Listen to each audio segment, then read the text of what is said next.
À primeira vista, essa regra também soa dura. Abre aspas. Mata o desejo de conforto. Fecha aspas. Isso pode parecer um convite ao sofrimento voluntário, à negação da vida, ao abandono de tudo o que é agradável. Muitos associam imediatamente essa ideia ao ascetismo extremo, à privação, ao sacrifício do corpo, como se isso, por si só, fosse sinal de evolução espiritual. Mas esse não é o ensinamento. O ocultismo não ensina fuga da vida, ensina domínio sobre a vida. O que deve ser morto não é o conforto em si, mas a dependência emocional e psicológica dele. Existe uma confusão muito comum na mente humana que precisa ser esclarecida aqui. Muitas pessoas acreditam que tudo o que dá prazer é necessariamente ruim, pecaminoso ou inferior. Essa visão nasce mais do medo do que da sabedoria. Os prazeres normais da vida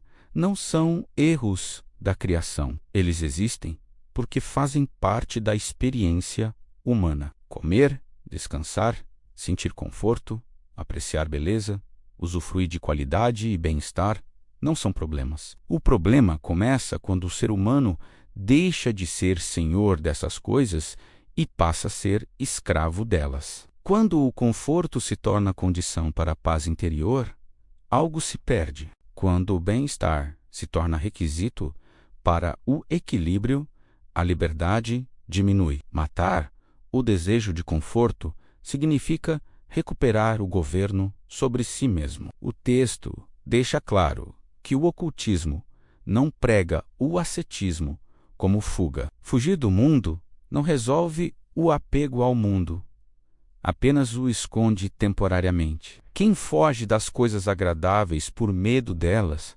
continua sendo governado por elas. O caminho proposto é outro. É o fortalecimento da vontade. Em certos treinamentos internos, o estudante aprende a fazer coisas que não são agradáveis ao gosto pessoal. Não porque exista mérito especial no desconforto, mas porque isso exercita a capacidade de escolher conscientemente. A vontade precisa ser treinada como um músculo. Se o ser humano só faz aquilo que é confortável, agradável e conveniente, ele se torna previsível, e tudo o que é previsível pode ser controlado. O conforto excessivo enfraquece a vontade. Por isso, em alguns momentos, o estudante escolhe deliberadamente não seguir o impulso imediato do prazer, não como punição, mas como exercício de soberania interior. Isso não significa dormir no chão para agradar a divindade. Não significa comer mal para provar pureza. Não significa rejeitar qualidade ou cuidado. Essas ideias são distorções. O ensinamento é muito mais simples e muito mais profundo. Use os prazeres da vida, mas não se deixe usar por eles. O ocultismo ensina uma vida simples, não uma vida pobre. Vida simples não é ausência de recursos, é ausência de dependência. Quando alguém acumula coisas demais, corre um risco sutil. Aos poucos, essas coisas passam a exigir atenção, manutenção, proteção e medo de perda. O ser humano começa a viver para sustentar aquilo que deveria apenas servir. Nesse ponto, ocorre uma inversão perigosa. O ser humano passa a pertencer às coisas. Quando isso acontece, o conforto deixa de ser apoio e se torna prisão. Matar o desejo de conforto é romper essa prisão. É compreender que o luxo, o bem-estar e a facilidade pertencem ao plano físico e não tocam o eu real.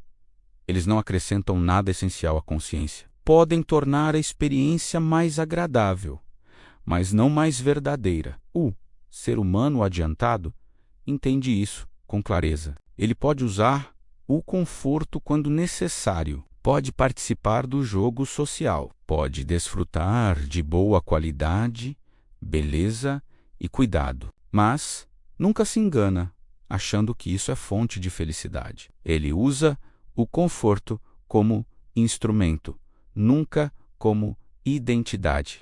Por isso, quanto mais alguém amadurece espiritualmente, mais simples se tornam seus gostos.